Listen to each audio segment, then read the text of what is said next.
Olá, meus irmãos, queridos, tudo bem com vocês? Como vocês estão? Nós vamos aqui para mais uma aula da nossa Escola Bíblica Dominical da Terceira Igreja Batista e é uma grande alegria tê-lo conosco aqui para estudarmos juntos a Palavra de Deus. Muito bem, para te situar, nós estamos na lição 9 da nossa revista, então vamos hoje estar estudando aqui o tema A Igreja, Cristo presente no mundo. Ok? Lição 9, a Igreja, Cristo presente no mundo. Então nós vamos ver o que o texto bíblico tem a nos dizer. Quero te convidar a abrir sua Bíblia para acompanhar a leitura, porque isso é importante. Então você abre aí Efésios capítulo 4, e nós vamos ler do verso 1 até o 16, ok? Efésios capítulo 4, do verso 1 até o 16. Eu vou fazer a leitura aqui, eu gostaria que depois você lesse, tá? Até o verso 16. Eu vou fazer a leitura aqui apenas até o verso 7, tá bom? Até o verso 6. Até o 6, vamos lá. Como prisioneiros no Senhor, rogo-lhes que vivam de maneira digna da vocação que receberam. Sejam completamente humildes e dóceis.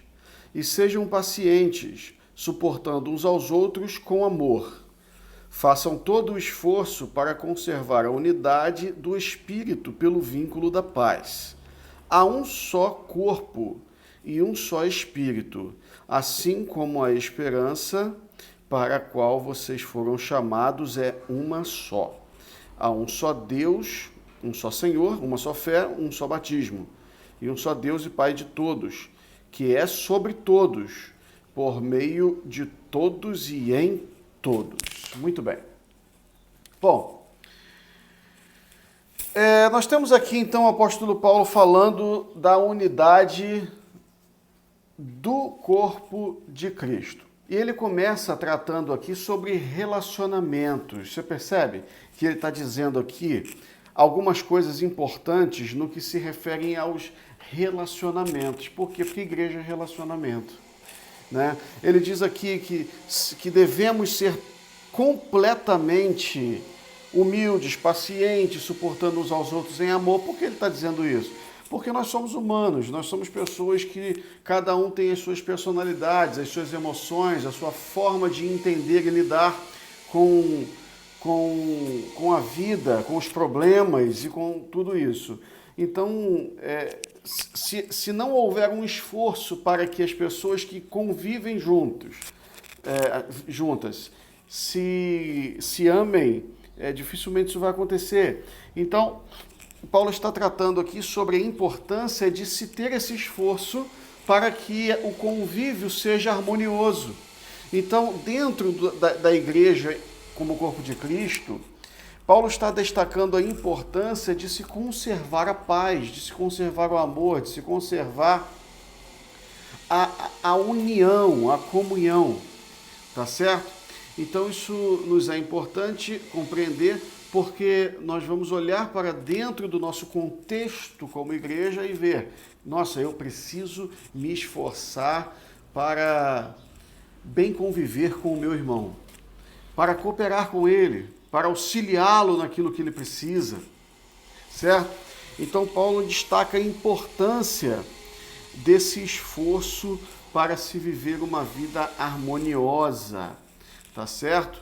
Então o relacionamento aqui é importante, o esforço para conservar a unidade. Nós não temos que perder tempo com brigas e discussões, nós não temos que perder o nosso tempo com criando problemas ou desenvolvendo problemas, né, com os nossos irmãos. A gente não tem que ficar fazendo isso.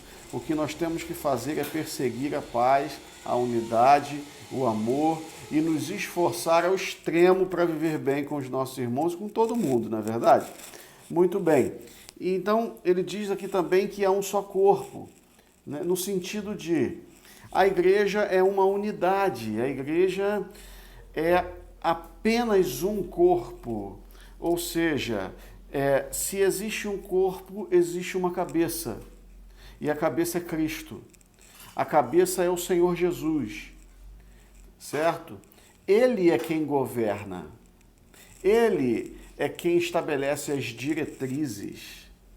Ele é quem nos diz o que fazer.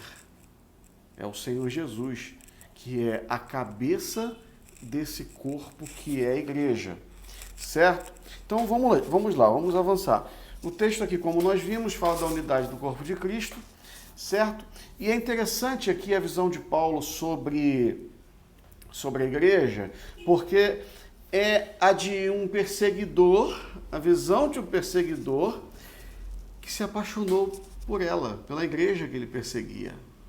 Então é bastante interessante a gente olhar para as Escrituras, principalmente aqui a carta que ele escreve aos Efésios, que é um grande tratado teológico sobre a igreja, e perceber como ele fala da igreja, sobre a importância dela no mundo e como nós devemos conviver como corpo de Cristo, certo? Então, seguindo nessa linha, nós vamos entender, por exemplo, quando ele diz no capítulo 5, verso 25, aqui de Efésios mesmo, tá, o seguinte, que Cristo, ele amou a sua igreja e se entregou por ela. Meus irmãos, como isso a torna única e especial. O fato de Cristo ter se entregado pela igreja a torna singular, a torna especial demais, porque Cristo fez isso motivado pelo seu grande amor, certo? Motivado unicamente pelo seu grande amor. E aí ele se entregou pela sua igreja a fim de que ela pudesse ter vida, ser relevante e cumprir o propósito para o qual ela foi criada. Muito bem. Então, quando nós estamos aqui falando de igreja, nós estamos exatamente falando do quê? Paulo deixa isso muito claro nas cartas que ele escreve. Então, nós temos aqui, por exemplo, no capítulo 5, verso 25, Paulo dizendo o seguinte sobre a igreja, que Cristo a amou de tal forma, de tal modo, que se entregou por ela. Então, isto a torna especial, única, absolutamente singular, porque nós temos aqui um ato de Cristo, motivado pelo seu grande amor, entregando-se na cruz do Calvário pela sua igreja, pelo seu povo, para que este povo pudesse ter redenção e assim ter seus pecados perdoados, mediante, obviamente, o arrependimento individual de cada um e o reconhecimento do que o Redentor fez, que foi este grande ato de amor. Então, a entrega de Cristo foi pela igreja, a entrega de Cristo foi por mim e por você. E aí a gente começa a entender aqui agora o que Paulo quer dizer quando se refere à igreja, a quem ele está se referindo, melhor dizendo, certo? Nós vamos compreender aqui o seguinte, se pensarmos sobre o que é a igreja, nós vamos entender que a igreja, que esse corpo de Cristo, né, somos exatamente nós, eu e você, os crentes em Jesus reunidos na face da terra. Então a igreja é a composição dos salvos. A igreja é a reunião dos salvos em Jesus. E no Novo Testamento, Paulo se referia à igreja sempre utilizando a expressão grega eclésia como o povo. Quando ele fala da igreja, ele está falando do povo, dos crentes, dos salvos por Jesus, certo? Com o passar do tempo, foi tornando-se comum e as pessoas foram chamando a igreja foram chamando o templo de igreja. E hoje, comumente, nós dizemos, vamos à igreja. Ali está a igreja tal. Nós somos de tal igreja, denominando o templo como igreja. Obviamente que a gente sabe o que queremos dizer com isso, né? Vamos à igreja. Sim, vamos ao templo. Aquela ali é a igreja tal. Sim, aquela ali é o templo onde a igreja se reúne. Então nós entendemos o que isso significa e o que isso quer dizer, mas o sentido original da expressão eclésia significa igreja como povo, como pessoa, não como templo. Até porque Deus, na pessoa do seu Espírito Santo, não habita nos templos feitos de tijolos, de madeira, de concreto e tudo mais. O Espírito Santo de Deus, ele habita no templo humano, que somos nós. Nós somos a habitação de Deus. Nós somos a morada do Altíssimo.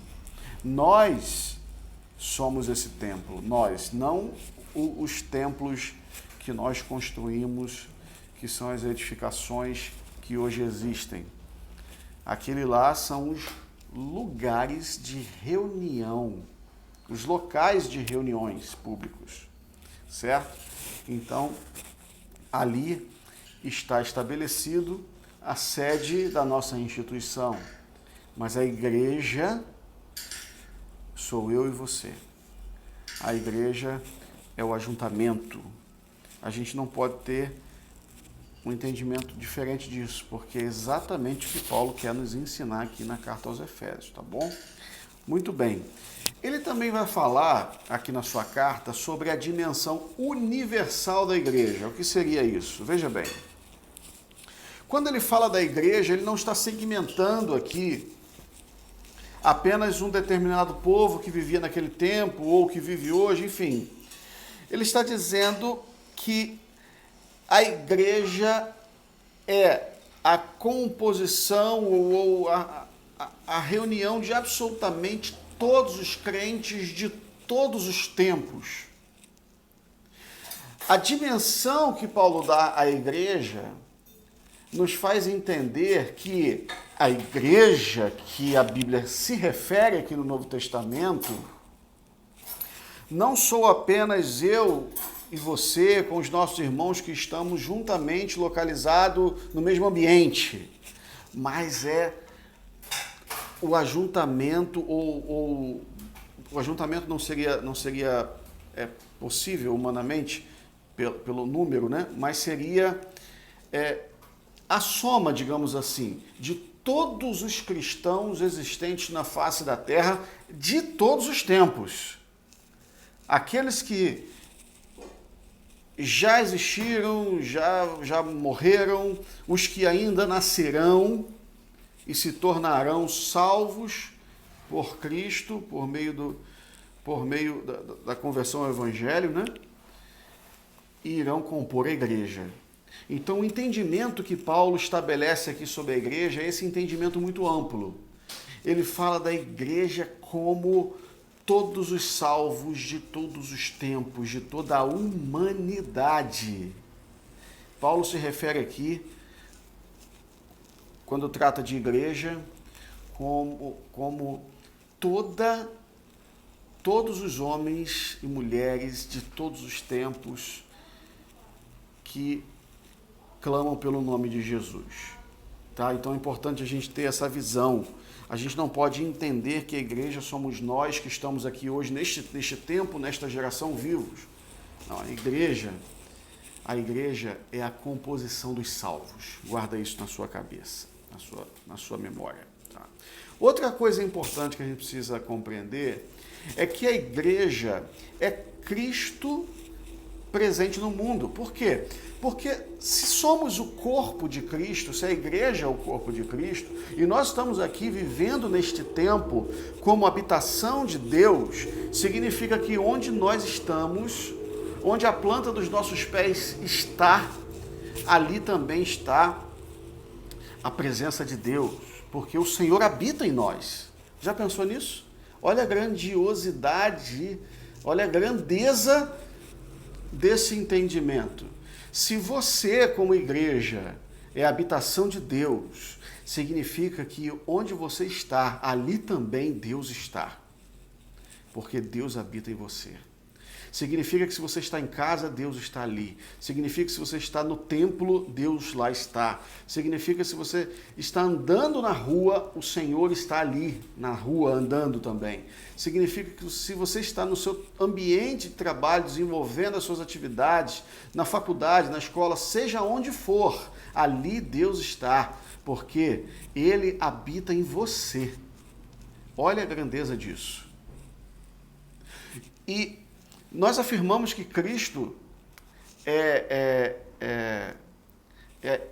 a igreja, né, no mundo, quer dizer, a igreja no mundo é Cristo, é a presença de Cristo, é Cristo presente no mundo, porque as coisas que Ele realiza, as boas obras que devem ser feitas e que Deus faz, na maioria das vezes Ele o faz usando pessoas.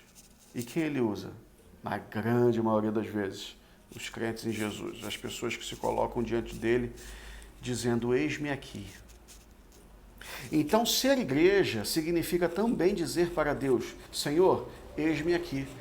Para quê? Para que eu possa exercer o ministério para o qual eu fui chamado a desenvolver. Não podemos pensar que só tem ministério aqueles que servem, por exemplo, como pastores, ministros de louvor, ministros de música, aqueles que são chamados ao diaconato. Não. Se você é um crente em Jesus, você tem um ministério em suas mãos. Você tem a grandiosa tarefa de levar o amor de Jesus, a grandiosa tarefa de servir as pessoas, a grandiosa tarefa de se reunir com o seu povo, com as pessoas que estão próximas a você e promover aquele ajuntamento para as celebrações coletivas que nós chamamos de culto coletivo. Tudo isso é importante, tudo isso está diretamente relacionado ao que é ser igreja. Então, a gente já vai finalizar aqui. Eu quero que você compreenda com muita clareza que é extremamente importante e relevante você entender que é templo de Deus, que é morada do Altíssimo. É extremamente importante você compreender essa verdade, porque com isso você vai desenvolvendo o seu ministério. Ministério de pregação do Evangelho, que foi outorgado a todo crente. Quando Jesus disse, portanto, ide e fazei discípulo de todas as nações. Jesus estava dizendo para os seus discípulos, você é discípulo de Jesus? Então, esta ordenança também é para você. Tá certo? Então, ser igreja é cada um fazer a sua parte, desenvolver o seu ministério, desenvolver a sua função. Qual a sua função no corpo de Cristo? Faça com excelência, dedique-se, faça da melhor forma e Deus será glorificado por meio da sua vida. O Evangelho será divulgado, Cristo glorificado. Isso é o mais importante. Tá bom? Que Deus te abençoe e te dê uma semana de paz em nome de Jesus. Um forte abraço.